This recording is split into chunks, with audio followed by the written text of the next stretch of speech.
There are nights when the noise of the external world has receded and we suddenly notice a vague emptiness within ourselves, as if amidst the countless familiar voices of work, family, and society, there is a small, distant sound struggling to be heard.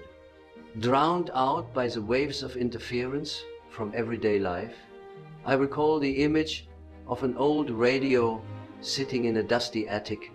Each time it is turned on, itemi crackling, intermittent sounds. But if you have enough patience to turn the tuning knob, amidst the layers of static, a strangely familiar voice suddenly emerges. It is not the voice of a stranger, but a part of me, a part forgotten for far too long. That self does not disappear, it only waits silently to be heard. And I, Jung, have reminded us that what we deny will return like fate. That forgotten voice may be a part of the shadow, a creative desire that has never been lived, or simply a suppressed emotion. So, the question that begins this journey is, do you recognize that deep within you, there is a silenced voice waiting for you to listen? In the memories of many, the attic is often the place where unused things are stored. Old wooden boxes, faded postcards, mementos of a bygone era. There, dust covers everything, and light filters through narrow cracks in the door, casting faint golden streaks. But if we linger long enough, we see that the attic is not just a storage space for objects, but a repository of the soul, a place where forgotten fragments of memory and parts of the ego reside. The radio sits silently in the corner of the attic, its antenna tangled, its casing chipped, a representation of the soul's fragments pushed out of the light of consciousness. It still works, but the signal it emits is only static, crackling when we hurriedly turn it on and off. Yet, as I have said, the unconscious never stops broadcasting signals. It whispers through dreams, knocks on the door with an inexplicable restlessness, or sometimes appears in the gaze we avoid when looking at ourselves in the mirror. That radio symbolizes the forgotten self, not a void self, but a vibrant entity, a part of our primal essence, waiting for us to tune to the right frequency so it can speak. The static is the noise of modern life, societal demands, comparisons on social media, the expectations we bind ourselves to. These drown out the faint signals emanating from the depths within. Each time we silence our emotions, pretend to be fine, or choose the safe path over our true desires, we turn the radio's knob away from the signal. Gradually, the dust-covered radio in the attic becomes a vivid symbol of abandoning ourselves. But even forgotten, it never fully shuts off. The sound is still there, patiently waiting for someone brave enough to return. Sit in the dim light and listen. In the alchemical tradition I often cited, every raw material holds the potential to transform into gold if handled correctly. Similarly, that old radio is the base metal of the soul, not glamorous, not easy to hear, but containing a treasure. To reclaim it, we must step into the dusty attic, clear away the cobwebs of time, and face the intermittent sounds. And that process, patient listening, patient tuning, is the beginning of the journey of individuation. When the radio catches the signal, it is not just a voice or melody, but the return of a forsaken part of the soul. It reminds us that we are never a singular entity. Within us are many voices, many facets, some hidden beneath the social mask persona. some rejected as the shadow, and some lying dormant, waiting to be awakened. So, the next question for you is, in the attic of your soul, is there still a radio waiting for you to turn it on and listen once more? When I speak of the unconscious, I do not see it merely as a storage of forgotten memories, but as a vibrant world, home to archetypal images and unlived possibilities. The forgotten self is the part of our being that we have inadvertently pushed into the darkness to keep the surface of consciousness neat, rational, and socially acceptable. In the process of growing up, we don the social mask, the persona, to gain acceptance. But in doing so, many fragments of ourselves are cast aside, unacknowledged, unlived. They become the shadow, not because they are evil, but because they do not fit the standards we strive to maintain. But Jung, warned that the shadow never disappears. It merely hides and finds ways to return through other channels, in dreams, in obsessions, in inexplicable tension, or in the conflicts we repeatedly encounter in relationships. A person may believe they have forgotten their youthful artistic aspirations, but the restlessness felt when seeing a painting, the envy towards someone living their passion, is a call of that abandoned part. Another may pride themselves on their calm rationality, but sudden outbursts of anger, harsh words spoken in moments of lost control, are evidence that the shadow is still trying to speak. For me, individuation is never about becoming better by societal standards, but about becoming more whole by integrating the abandoned parts into the conscious self. The forgotten self is not an enemy, but an old friend knocking at the door, a lost traveler waiting to be welcomed home. If we only suppress it, we will face fateful cycles, what I call what we do not confront, with in returns in life as destiny. But if we dare to pause and listen, we will realize that each small voice is a missing piece of the puzzle needed to complete the picture of the ego. As we learn to listen, we discover the tenderness in anger, the creativity in daydreams, the courage in vulnerability, and we stop dividing ourselves into fragmented pieces. Listening to the forgotten self is the first step to letting that small voice join the grand orchestra of the soul, where there is no longer static, but a true dialogue between the unconscious and consciousness, between the shadow and the light. I recall the first time I confronted my own forgotten self. It was a rainy afternoon, the house silent, and I found myself pausing before the attic door, unopened for years. I climbed up, dust floating like faint mist, and amid the old cardboard boxes, the dust-covered radio sat like a witness to time. When my hand touched the tuning knob, crackling sounds emerged, initially a chaotic layer of static, shrill hisses, meaningless pauses. But then, amid the disorder, an intermittent melody broke through a familiar note, a faint song echoing from afar. I sat down, silent, and tried turning the knob gently, notch by notch. The signal grew clearer for a moment, then faded, like a dream slipping away upon waking. But the feeling was no longer alien. It was so familiar, it made my heart tremble. In that moment, I knew I was not merely listening to an old device. I was hearing a part of myself, a part left behind long ago, from the day I chose silence over speaking, from the day I hid my scribbled drawings because I thought I wasn't good enough, from the day I abandoned a dream to be rational in others' eyes. That self sat there, among the sealed memories, waiting for a chance to say, I'm still here. I never left. The image of that radio is like the experience of sudden anger over a trivial matter, or feeling envy towards someone daring to live their true desires.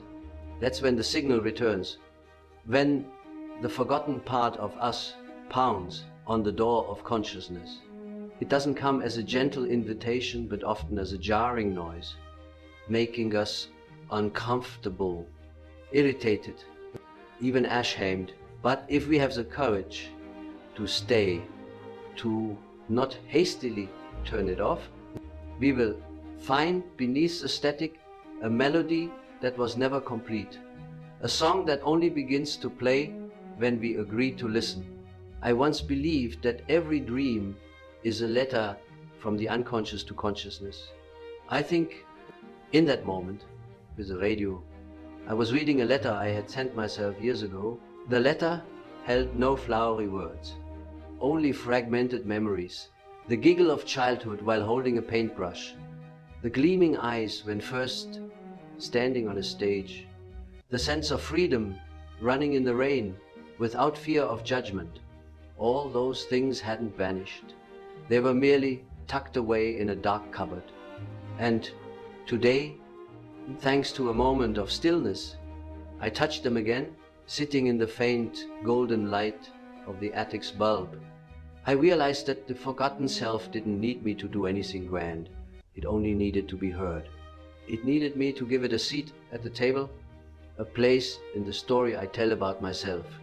It didn't want to become fate, to manifest as symptoms, to be forced to knock through pain. It only wanted me to sit down, turn the radio's knob, and say, I hear you. And in that simple act, a part of the soul was called back. No longer wandering like an abandoned traveler, but becoming a companion on the journey toward wholeness. But listening to the forgotten self is never a tranquil journey. As soon as that voice grows clearer, a fierce reaction from the ego arises. The part of me accustomed to social roles, principles, and conventions does not easily accept the return of a fragment once cast out. The ego whispers, even shouts, you don't need that. You must be strong, wise, rational. If you let that voice speak, you lose control, be ridiculed, lose everything you've built. This is the first resistance, what I call the ego's fight against the darkness. A natural reaction, but also the greatest barrier preventing us from reaching wholeness. A crisis emerges when these two opposing forces collide. One side is the desire to live authentically, to reintegrate. The other is the fear of losing safety, honor, or status. And so a silent battle begins within the soul. It's like turning the radio's knob.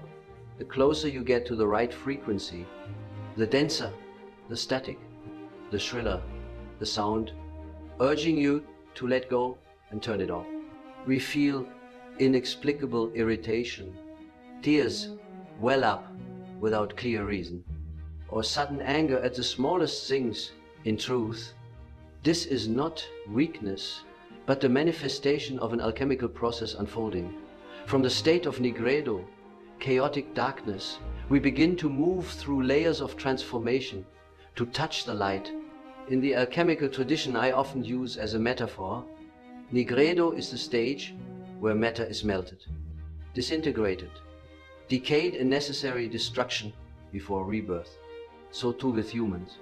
For the forgotten voice to step forward, the old ego must undergo a fracture. We will feel disoriented. See, once certain values become fragile. Some experience a midlife crisis, others emptiness after success, and many face conflict when relationships or careers no longer reflect their true selves. All these moments, though painful, are signs that the forgotten part is knocking. Transformation doesn't come from dismissing the crisis, but from daring to stay within it. When we sit with a radio emitting shrill sounds, endure the chaos, and patiently turn the knob. The signal begins to clarify. The darkness ceases to be merely a threat and becomes a place hiding creative potential. Anger, seen to its roots, reveals a cry for a neglected need. Long-held sadness turns out to be a yearning for love, never dared to be acknowledged. Envy points to creative potentials, never lived, and buried artistic desires may return as a stream nourishing spiritual life. The moment of transformation often comes quietly, without fanfare, like when the radio, after many adjustments, suddenly plays a seamless melody and the song no longer faltering, but ringing clear. That's when the forgotten self stops screaming like an exile and speaks like a returning friend. Softly but persistently, in that moment, we understand that the crisis is not an enemy, but a rite of initiation for a new self. I once wrote, "No enlightenment comes from imagining light, but from making the darkness conscious." This means we cannot aim only for surface positivity. We must pass through the long night of the soul, accept the darkness, endure the fracture to touch wholeness, to listen to the forgotten self. One must dare to face this collision. Only by letting the ego melt in the fire of trial, accepting the pain of fracture, can we draw closer to the self, the whole self, where every part of us, even those once rejected, has a place in this journey. The crisis is not the end, but the bridge to a new world, where the forgotten self is no longer a distant echo, but a vital note in the symphony of the soul. When the storm of crisis passes, we do not return as we were. We emerge as a different self, not a better version by societal standards, but a more whole person, one who has seen both the light and darkness of themselves. The radio in the attic, after countless moments of static, finally catches a clear signal. That song is no longer alien, for we recognize it as our own. The part of our being once abandoned now returned, merging with the present self to create a continuous flow. This integration is not about erasing differences or assimilating the forgotten self into a new role. It's like a long overdue conversation between different parts of the soul. The ego remains with its steadfastness and structure. The shadow persists, carrying primal, creative, sometimes chaotic energies, but instead of clashing, they begin to converse.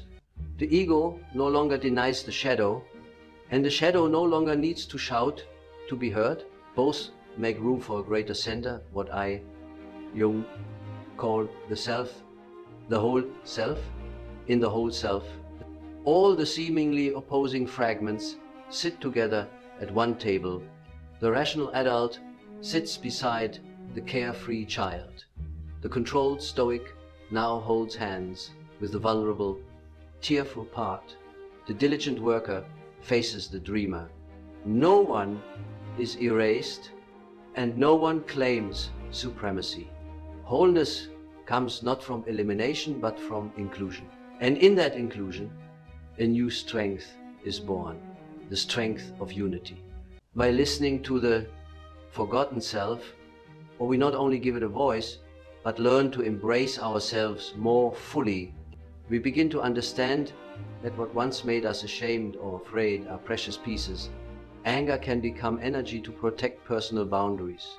Sadness can be a gateway to depth and empathy. Envy can reveal unlived dreams. And buried artistic desires can return as a stream nourishing spiritual life.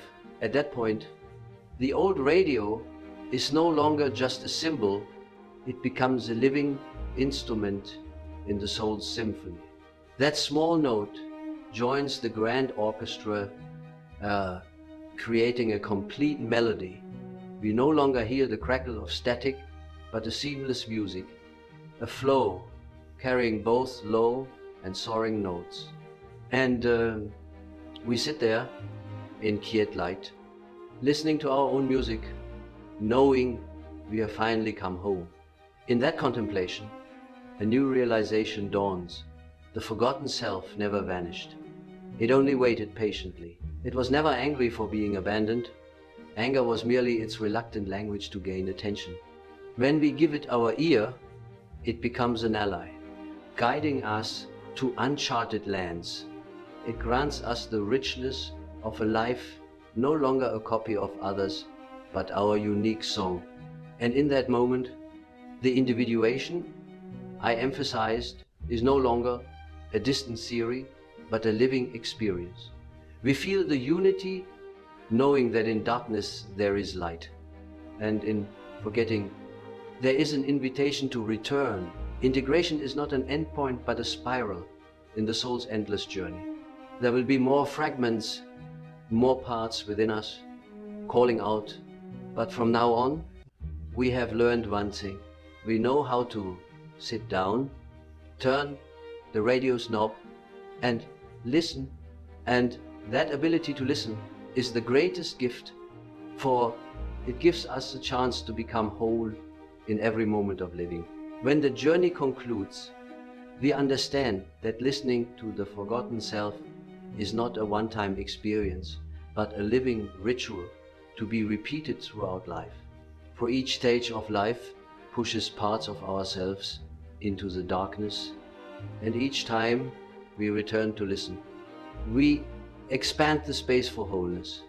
The forgotten self is not just an old memory, but a continuous stream, occasionally sending faint signals to remind us we have not yet fully lived as ourselves. And if we have the courage to pause, turn on the radio, and listen patiently, we will find that beneath the layers of static, there is always a melody waiting for us to join.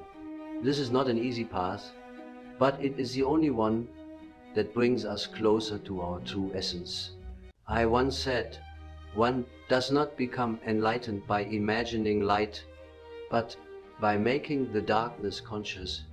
This means that by confronting the abandoned parts, by letting them speak, we can call back the lost fragments of the soul, and the more fragments return, the fuller, richer, and more complete our being's song becomes. From here, the question is no longer, do I have a forgotten self, but how will I listen to it today? It might be by sitting down to write a journal entry for the part of you never allowed to speak, by recording a dream upon waking, or simply by daring to acknowledge a rising emotion instead of burying it. These small acts are the radio's knob. Turn bit by bit until the music rings clearer.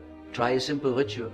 Spend 15 minutes each evening asking yourself, in this day, when did I feel most forgotten? And if that abandoned part could speak, what would it say to me? Write down the answers you hear, even if they are just fragmented words. Over time, you will find those scattered words forming sentences, paragraphs, and a story you have longed to live. You may be surprised to discover that the forgotten self is not just a part needing healing, but a source of creative energy, a new direction, an inner treasure. It is not an enemy, not a burden, but an invitation. Return to yourself more fully. So, before concluding, I leave you with one final question. If your forgotten self could sing a song right now, what melody would it carry? And do you have the courage to sit down and listen to it fully?